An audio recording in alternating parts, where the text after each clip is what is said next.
Aujourd'hui, ça va être une vidéo un peu spéciale parce qu'on va tout simplement faire un récap du live stream de N8N. Donc, c'était un live qu'ils ont tenu hier, à l'heure où je tourne cette vidéo. Et en gros, les live streams, ce sont des événements qu'ils font assez fréquemment où ils présentent des nouveautés sur le logiciel, ils se présentent voilà, les projets sur lesquels ils travaillent, eux, de leur côté, chez N8N. Donc voilà, les live streams, c'est quelque chose d'assez intéressant. Pourtant, je sais que c'est pas forcément suivi par énormément de monde. Donc, je me suis dit, pourquoi pas, pour faire ce concept, faire ce format où on va tout simplement présenter les principales annonces, principales nouveautés qui ont été annoncées dans ce live stream-là. Il y a quand même pas mal de choses qui ont été dites et qui sont pas très importantes. Du coup, moi, je vais faire ce travail de filtrage-là. Je vais vous présenter principalement 3 choses. Donc, il y a une annonce qui est plutôt à titre informatif. Il y a 2 autres annonces. Là, c'est plutôt des fonctionnalités qui vont arriver sur N8N, enfin, qui sont même déjà arrivées et qu'on va expérimenter par la suite. Donc, la première annonce, c'est le fait que N8N a atteint la barre symbolique, comme ils disent, des 100 000 étoiles sur GitHub. GitHub, pour ceux qui ne savent pas, c'est une plateforme qui permet d'héberger du code et c'est majoritairement utilisé par des développeurs. Et N8N, comme beaucoup d'entre vous doivent sûrement le savoir, c'est une plateforme qui est open source. Ce qui veut dire que cette plateforme, on a accès au code source, on a accès au code de N8N, ce qui veut dire qu'on peut littéralement utiliser N8N de manière gratuite. Aujourd'hui, il y a beaucoup de logiciels qui sont des SaaS, ce qui veut dire que voilà, pour utiliser ces logiciels, on doit payer un abonnement chaque mois. Mais N8N, c'est un peu un logiciel qui est hybride, donc il y a la partie SaaS, tout simplement la version cloud de N8N, on peut payer tout simplement l'abonnement chaque mois et utiliser N8N de manière très très simple.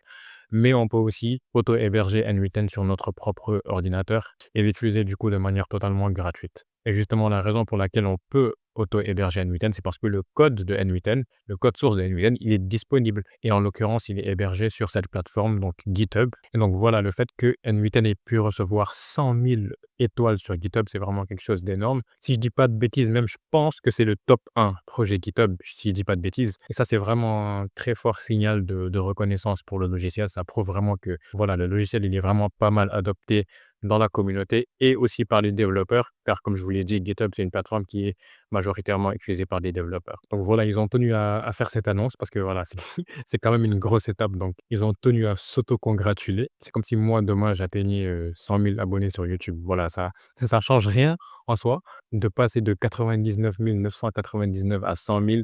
Mais bon, c'est quand même une grosse étape. C'est un beau chiffre.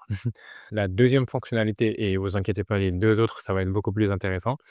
Du coup, la deuxième fonctionnalité, c'est le fait que N8N supporte maintenant les community nodes, donc les nœuds communautaires en français. Peut-être que si vous utilisez un peu pas mal la version locale de N8N, donc la version auto-hébergée, peut-être que ça vous dit quelque chose et que vous êtes familier aux nœuds communautaires. Mais pour ceux qui ne savent pas, les nœuds communautaires, ce n'est rien d'autre que des nœuds qui ont été développés par des membres de la communauté. Donc, comme je vous le disais un peu plus tôt, N8N, c'est une plateforme qui est open source. Le code de N8N, il est disponible publiquement. Ce qui veut dire que les développeurs, bah, ils ont la compréhension du logiciel. Ils savent exactement comment N8N, ça fonctionne. Et du coup, ils sont capables de contribuer au projet. La contribution, c'est l'essence même, par définition, d'un projet open source. Du coup, voilà, il y a des membres de la communauté qui ont tout simplement développé des nodes, donc des nœuds, qui ne sont pas disponibles de base sur N8N. Donc, il y a certains logiciels qui ne sont pas supportés nativement par N8N. Donc, il y a de très bonnes personnes qui ont décidé de nous faciliter la tâche, de nous éviter à passer par des nœuds HTTP request et à nous taper des étapes extra compliquées avec les API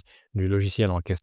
Et grâce à ça, bah, on a tout simplement maintenant de nouveaux nœuds qui n'étaient pas disponibles de base sur N8N, quoi. Donc ça, c'est une annonce qui est super intéressante parce que de base, les nœuds communautaires, c'était une fonctionnalité qui était uniquement disponible dans la version locale. D'ailleurs, moi, au début, j'utilisais que la version cloud et du coup, j'étais pas du tout alerte de ça, j'étais pas du tout au courant de ce que c'était exactement. Mais voilà, c'est vrai que le fait d'élargir ça, même à la version cloud, bah, ça a permis d'offrir une plus grande adoption de ces nœuds communautaires qui sont quand même une fonctionnalité qui est assez intéressante. Du coup, il y a un premier lot de 25 nœuds communautaires qui ont été ajoutés.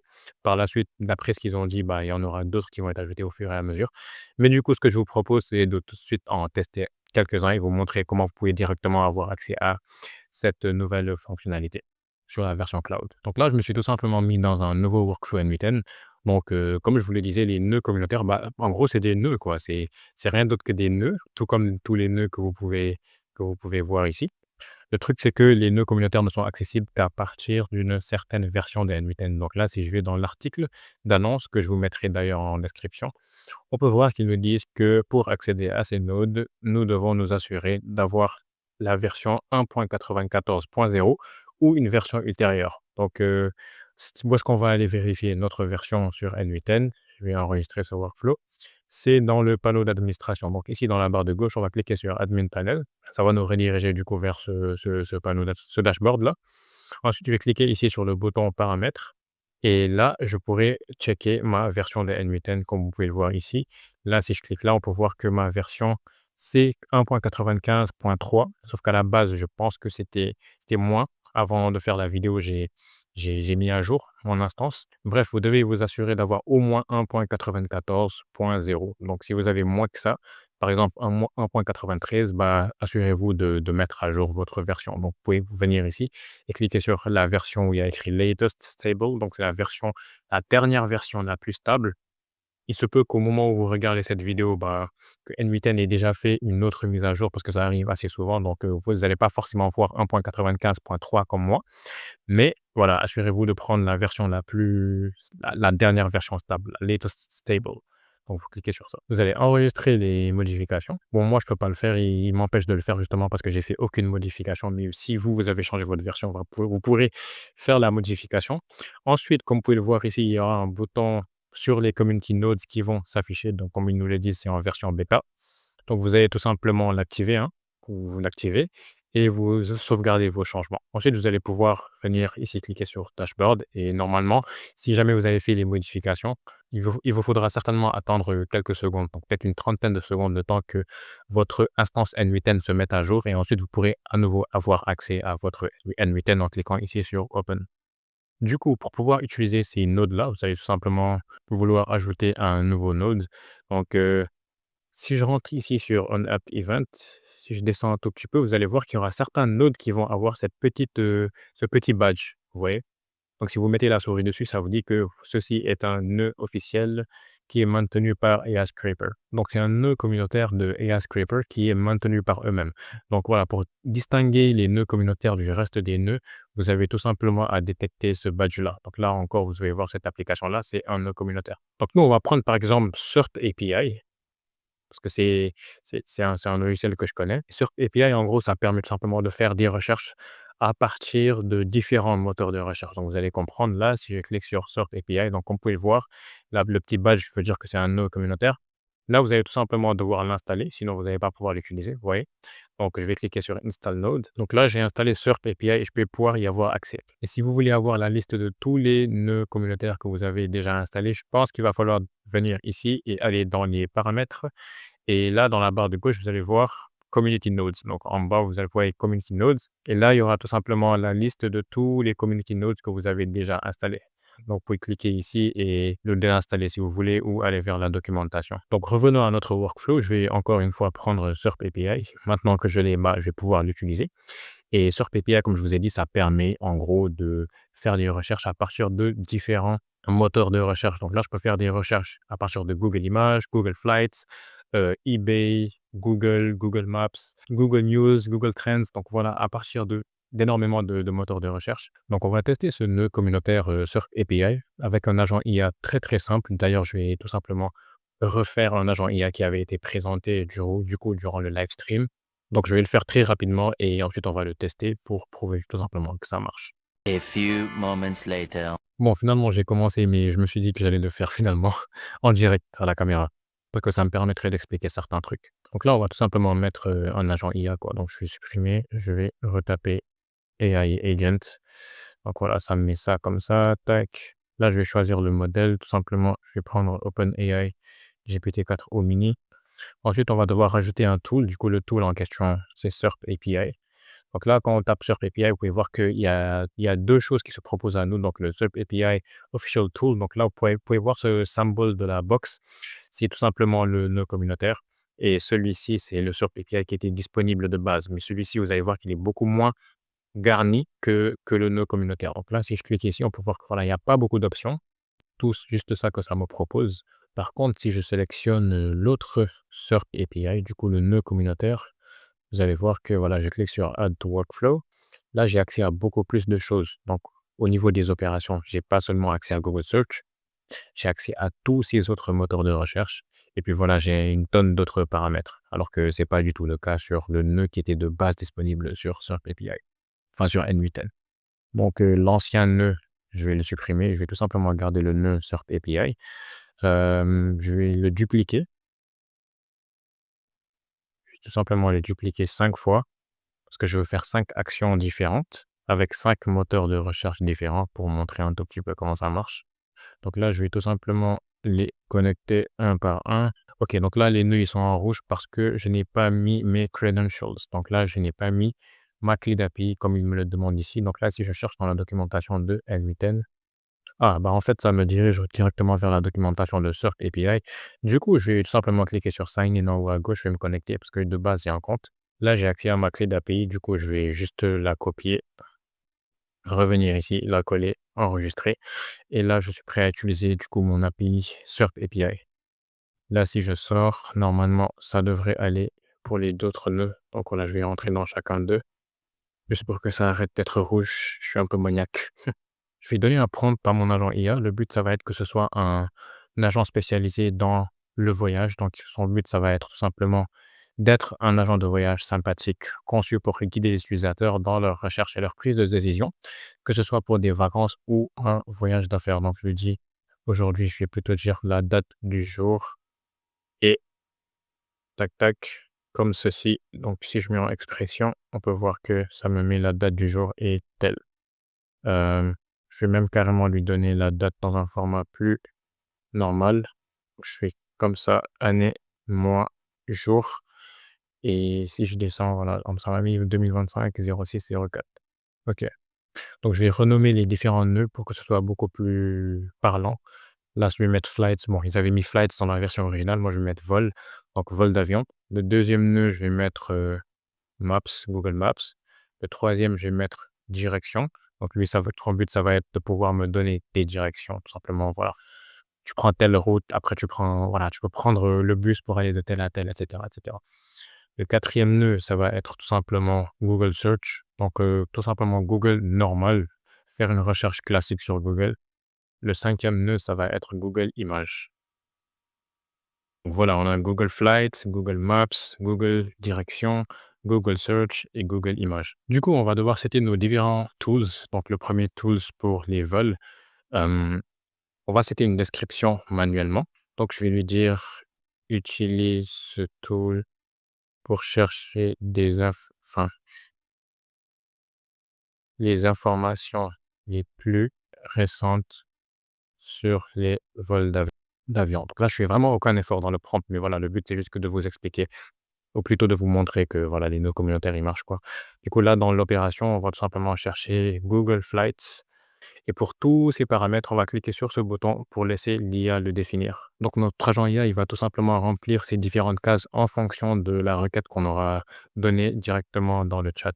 Donc là, je vais remplir de manière similaire les 4 autres tools et ensuite on se retrouve pour la suite. OK, donc j'ai rempli chacun de ces tools. Donc pour le Google Maps, par exemple, je lui ai tout simplement dit d'utiliser ce tool pour chercher des bons endroits à visiter, restaurants, hôtels, plages. Ici, dans l'opération, j'ai bien entendu choisi Google Maps. Ensuite, comme tout à l'heure, j'ai laissé tout simplement l'IA définir nos paramètres en fonction de notre requête. De manière similaire pour la direction, je lui demande d'utiliser ce tool pour donner des indications de trajet à suivre. Puis voilà, je fais la même chose avec tous les autres tools. Donc là, on va directement tester le tool. Donc, je vais tout simplement ouvrir le chat. On va lui dire, donne-moi, donne-moi de bonnes villes à visiter pour les vacances d'été en Amérique du Sud. Je veux de la chaleur. Je vais abaisser ça un peu pour qu'on puisse voir le workflow s'exécuter en temps réel. Donc là, j'envoie le message. Donc là, il va chercher le bon tool. Donc c'est bien Google Search. Parce que voilà, Google Search, c'est ça qui permet. Enfin, c'est le Google de base, quoi. Il va tout simplement faire une requête sur Google. On va pouvoir voir qu'est-ce qu'il a écrit comme requête sur Google. Là, l'agent IA, il est en train de nous donner la réponse. Si on va dans le chat, on peut voir, voilà, qu'il nous dit voici quelques-unes des meilleures villes à visiter en Amérique du Sud durant l'été. OK. Donc si je clique ici, je vais certainement pouvoir voir qu'est-ce qu'il a tapé comme requête. Moi, je vais plutôt aller dans le module Google Search. peut voir ici que la requête qu'il a écrite, c'est meilleure ville à visiter en Amérique du Sud en été. Donc voilà, c'est la recherche qu'il a faite sur Google. Et en fonction des informations qu'il a eues sur Google, bah, il m'a retourné une réponse. Donc voilà, il nous a proposé quelques petites destinations. Donc on voit que ce tool, il fonctionne bien. Là, on va lui dire, cherche-moi des vols pour un séjour du 21 juillet au 30 juillet, on va dire. Mon budget est de 2 000 €. Là, je vais envoyer. OK, là, il me dit pour trouver les meilleurs vols, j'ai besoin des informations suivantes. Donc, il a besoin de l'aéroport de départ, donc le départ tout simplement. Il a besoin de l'arrivée. Donc, quand on rentre dans le tool Google Flights, on voit que ce sont des informations dont il a besoin. Donc, ici, departure, airport code, arrival, donc départ, arrivée, etc., etc. Donc, c'est vrai que je ne lui ai pas donné. Du coup, je vais lui dire départ, Montréal, arrivée, Rio de Janeiro. Et d'ailleurs, l'arrivée, il aurait dû la connaître, c'est juste moi, je ne lui ai pas mis de mémoire. Donc, je vais tout simplement ici lui rajouter une mémoire, donc, la plus simple. Voilà, donc là, il pourra se rappeler des interactions passées. Donc là, je vais recopier le message que j'avais envoyé parce qu'il n'avait pas de mémoire. Donc là, il va tout simplement pas savoir de quoi je parle si je lui dis départ Montréal, arrivée Rio. Voilà, j'envoie le message. Là, il part justement récupérer le bon tool, donc le tool Google Flights, et il vient me ramener une réponse. Bon, là, il me dit qu'il n'y a aucun vol entre le 21 et le 30. Je vais lui dire n'importe quel vol pour le Brésil en juillet. Voilà, parce que je force, j'ai envie tout simplement qu'il me donne une réponse. Comment ça, il n'y a pas de vol disponible? Mais attendez, je vais lui dire vol pour Paris en juillet. Là, forcément, il y en aura. OK, donc là, au moins, il en a. C'est tout ce que je souhaitais. Donc voilà, il m'en propose quelques, date de départ, date d'arrivée, prix, et cetera, et cetera. Ensuite, on va tester le Google Maps. Je vais lui dire où je pourrais loger dans le 13e arrondissement. Donc là, a priori, il va tout simplement aller utiliser le tool Google Maps. Là, j'envoie. Là, il va bien chercher le tool Google Maps. OK, donc là, il me dit: «Voici quelques hôtels où vous pourriez loger. Tac, tac, tac, Ibis Paris, évaluation, prix 153 $ et là, j'aurais peut-être même pu lui donner certaines indications, lui dire: «Voilà, je veux juste, des hôtels de plus de 4 étoiles», par exemple. Donc voilà, je pense que vous commencez à comprendre, le principe. Ensuite, là, il y a un dernier tool qu'on n'a pas utilisé, celui de Google Images, mais ça fonctionne exactement de la même manière. Je peux lui demander, par exemple, de me donner des photos de X hôtel, par exemple, ou des photos de, je sais pas, des photos de certaines piscines à Paris, et il va tout simplement aller chercher dans Google Images et venir me proposer les images dans le chat. Donc voilà, ceci dit, les community nodes, c'est voilà, c'est les nœuds communautaires, ça fonctionne voilà, de la même manière que les autres nœuds, juste que voilà, il y a une certaine manipulation à faire en amont pour pouvoir les utiliser. J'essaierai de vous mettre en description la liste de tous les nœuds communautaires qui sont actuellement disponibles sur n dans la version cloud, et je vous mettrai aussi la liste des autres qui sont disponibles dans la version locale. À présent, on va passer à la troisième fonctionnalité et la dernière que je vais vous présenter aujourd'hui, c'est les évaluations. Donc ça, c'est une fonctionnalité qui est très très essentielle selon moi, elle est super. Cette fonctionnalité, ce qu'elle permet de faire, c'est de tester nos agents IA. Donc de tester à quel point nos agents IA ils sont fiables, parce qu'en fait, une IA, elle tente de te donner, à partir de toutes les informations qu'elle a, l'information la plus probable. Mais l'IA n'a pas un comportement qui est déterministe comme peut le faire le code. Donc le code, quand on tape des lignes de code, c'est un comportement qui est déterministe, c'est-à-dire qu'avec les mêmes informations, on aura toujours le même résultat. Avec une IA, c'est pas pareil. Tu peux dire à une IA, pourquoi le ciel il est bleu, elle va te donner une réponse. Tu lui reposes la question juste après, pourquoi le ciel il est bleu, elle va pas te donner la même réponse avec les mêmes mots, tu vois. Alors que des lignes de code, c'est vraiment déterministe. C'est exactement le même résultat que tu auras, pourvu que tu donnes les mêmes informations en entrée. Et du coup, à cause de ce caractère imprévisible des agents IA, il est important de mener des tests pour savoir est-ce que notre agent IA, il est fiable, et même au-delà de ça, bah, tout simplement évaluer à quel point notre agent IA, il est fiable. Donc là, vous pouvez voir qu'il y a un nouveau onglet qui s'appelle évaluation, juste ici, à la base, avant sur Unwritten, et peut-être que c'est le cas chez vous. Il y a éditor et exécution, mais moi, j'ai l'onglet évaluation en plus, tout simplement parce que j'ai fait la mise à jour. Donc, à l'heure où je tourne cette vidéo, cette fonctionnalité d'évaluation, elle est accessible uniquement aux utilisateurs de la version 1.95.1 et plus. Donc nous, on a mis à jour notre instance tout à l'heure, c'est pour ça qu'on a accès à ça. Donc essentiellement, comment ça fonctionne? À la base, on a un Google Sheets, OK? Pour l'instant, en tout cas, on est obligé d'avoir un Google Sheets et dans ce Google Sheets, il y aura les informations qu'on a envie de tester. Donc l'agent IA, il va devoir travailler certaines informations du Google Sheets, mais on veut s'assurer que l'agent IA, il fait bien le travail, donc il est bien prompté et cetera. Donc là, j'ai pris un cas d'usage basique, d'ailleurs qui était aussi utilisé et présenté dans le live. En gros, c'est pour de la gestion de tickets. Donc supposons qu'on est une entreprise et que voilà, on reçoit pas mal de mails au service client. Donc là, par exemple, on a quelqu'un qui nous dit: «Je n'arrive plus à me connecter depuis hier soir». On a quelqu'un qui nous dit: «Je vais bientôt changer d'adresse. Merci de dire, est-ce que cela aura un impact?» Il y a quelqu'un qui nous dit: «Il manque des détails sur le document envoyé ce matin». Donc voilà, on a l'objet et la description, donc le sujet. Là, c'est mauvais retour client. La description, c'est tout simplement le texte plus détaillé. Et du coup, ça, ce sont des données que nous, on a choisies en amont. On va tout simplement définir la catégorie, la bonne catégorie de chaque sujet et description. Et on va également définir la bonne priorité de chaque sujet et description. Et si je viens ici sur NWritten, on peut voir que si je rentre sur l'agent IA, le prompt que je lui ai donné, c'est tout simplement celui-ci. Donc, je lui dis qu'il est un assistant de tri pour une équipe de support client. Pour chaque ticket composé d'un sujet et d'une description, déduis les champs suivants. Donc, je lui demande de déduire la catégorie attendue ainsi que la priorité. Donc, en fonction du sujet et de la description, notre IA va devoir prédire la catégorie et la priorité. Donc, moi, dans mon Google Sheets, je donne la bonne catégorie ainsi que la bonne priorité. Et ensuite, dans ces cases catégorie donnée et priorité donnée, ça va être les informations qui ont été prédites par l'IA. Donc, l'IA, ce qu'elle aura tenté de me donner. Du coup, dans le workflow, c'est comme ça que ça se présente. Donc là, ce nœud-là, il sert tout simplement à récupérer les informations dans le Google Sheets. D'ailleurs, si vous voulez avoir accès à ces nœuds-là, vous faites juste clic droit, vous ajoutez un nouveau nœud et vous tapez juste évaluation. Donc voilà, c'est ce nœud-là. Vous allez voir qu'il y a 4 nœuds qui sont actuellement disponibles. Voilà, donc celui-ci, c'est le trigger. Donc c'est celui qu'on a utilisé en premier ici. Bon, ça, je vais le supprimer. Donc ça va tout simplement aller récupérer les différentes informations dans le Google Sheets. Ici, notre agent IA, on va lui donner accès au sujet, à chaque sujet ainsi qu'à chaque description.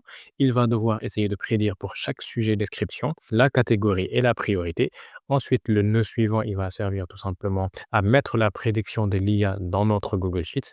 Et ensuite, nous, bah, on aura le Google Sheets au complet et on sera capable de comparer, de voir est-ce que l'IA, elle a eu raison ou non. Donc, dans un premier temps, je vais couper cette liaison et le dernier nœud, on va l'expliquer après, OK? D'ailleurs, là, j'ai utilisé ce output parser. Donc ici, déjà dans l'agent IA, j'ai coché cette case require specific output, tout simplement parce que j'ai envie qu'il me donne la réponse sous le format JSON. Donc sous le format là, catégorie X, priorité Y.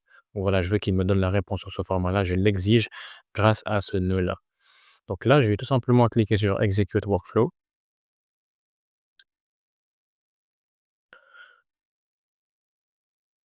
Là, comme vous pouvez voir, ça va jusqu'au bout et ça revient au début. Voilà, ça va jusqu'à la fin, ça recommence tout simplement parce que ça va récupérer chacune des lignes. Et là, si je viens ici, vous allez voir que ça se remplit en temps réel. Donc, chaque fois que ça va au bout du workflow, ça remplit les informations qui ont été prédites par l'IA et ça boucle, donc ça recommence, ça va récupérer une autre ligne, etc. Donc voilà, là, l'IA, elle a terminé. Et là, nous, de notre côté, on va pouvoir comparer tout simplement.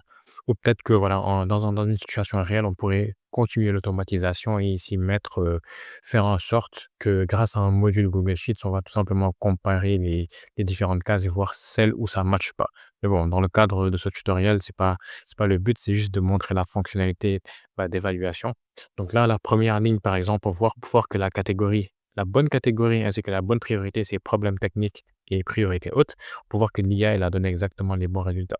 Ensuite, on a administration basse.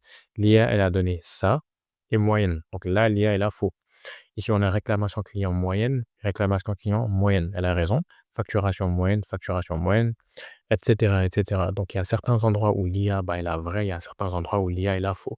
Et du coup, ce dernier nœud metrics que vous voyez ici, le but, ça va tout simplement être de calculer à quel point l'IA, elle est bonne, à quel point elle est fiable. Donc là, je vais tout simplement le connecter, je vais supprimer toutes ces cases et je vais run le workflow à nouveau pour que ça fasse tout encore une fois du début à la fin. Donc là, j'enregistre, je lance le workflow. On va attendre tranquillement que ça s'exécute. OK, donc là, le workflow, il s'est arrêté. Je vais épingler ça, on sait jamais. Donc là, je vais venir ici sur l'onglet évaluation et je vais cliquer sur Run Test à droite. Bon, là, ce sont des tests que j'ai fait précédemment, mais là, je vais cliquer sur Run Test. Et là, c'est tout simplement en train de run le test, comme ils le disent. Ça va essayer de calculer à quel point bah, la catégorie elle est bonne, à quel point l'IA elle a bien trouvé la catégorie et à quel point l'IA elle a bien trouvé la priorité. Donc, ils vont mettre ça sur une note sur 1. Donc là, on peut voir ici que dans le test numéro 2, par exemple, la catégorie elle a bien matché à 78%, ainsi que la priorité elle a bien matché à 56%. Donc là, je reviens à évaluation. On peut voir que le test il est terminé, la catégorie elle est bonne à 67% et la priorité à 56%. Ensuite, là, on a une courbe et c'est une fonctionnalité qui est très utile, je trouve. Ça nous permet de voir en fonction des différents tests à quel point notre IA elle a évolué. Donc là, évidemment, c'était juste des tests, vas-y, basiques comme ça, mais le but en production, ça va être vraiment d'effectuer enfin, de mener des améliorations en fonction justement des résultats là. Donc on fait les tests justement à des fins d'amélioration continue. Donc là, on voit par exemple que la priorité, bah, elle est étrangement basse. Ce qu'on pourrait faire, c'est essayer d'analyser pourquoi et venir essayer dans l'agent IA de le prompter d'une meilleure manière, lui donner beaucoup plus d'indications sur la priorité. De la même manière, pour la catégorie, on pourrait beaucoup plus améliorer le prompting afin de faire en sorte que notre IA, bah, elle s'améliore tout le temps et que son score s'améliore. Là, je rentre dans ce dernier test, ça me donne en détail là où ça a réussi. Donc là où ça met 1, c'est quand ça a réussi. Et là où ça met 0, c'est quand ça a échoué. Donc là, au test numéro 2, il n'a pas réussi la catégorie, il n'a pas réussi la priorité. Au test numéro 6, par exemple, il a réussi la catégorie, mais il n'a pas réussi la priorité, etc. Donc ça donne vraiment des informations qui sont ultra importantes. Et c'est une excellente fonctionnalité selon moi. Ça va permettre d'améliorer nos agents IA en continu. Je trouve que c'est encore même plus puissant que le système que j'avais essayé de mettre en place pour améliorer de manière continuelle nos agents IA. D'ailleurs, je vous mettrai la vidéo en description et normalement, elle doit s'afficher quelque part en haut. Et voilà, cette fonctionnalité, elle est vraiment puissante et elle est déjà disponible en plus de ça. Donc, je vous invite vraiment à faire des tests et à améliorer tout le temps vos agents IA. D'ailleurs, je pense qu'ils avaient dit que le 2 juillet, ils feraient un autre live stream pour montrer plus en détail comment est-ce que on peut utiliser cette nouvelle fonctionnalité d'évaluation de manière beaucoup plus précise et poussée. Donc voilà, c'était tout pour cette vidéo. J'espère qu'elle vous aura plu. C'est un concept que j'ai testé et je pense que je vais continuer à le faire, hein. N'hésitez pas à me dire ce que vous en pensez, mais je pense que c'est quand même quelque chose d'assez cool. Ça permet d'être en avance sur tout le monde parce que la plupart des gens bah, regardent pas ce genre de conférence alors que c'est justement durant ce genre de conférence que sont annoncées toutes les nouveautés. Du coup, voilà, c'est vraiment cool. J'ai vraiment pas mal apprécié les fonctionnalités, surtout la dernière sur l'évaluation. N'hésitez pas à me dire ce que vous en avez pensé encore une fois. Si ce format vous a plu, bah, je le referai au prochain live stream. Et du coup, nous, on se dit à très vite. Peace.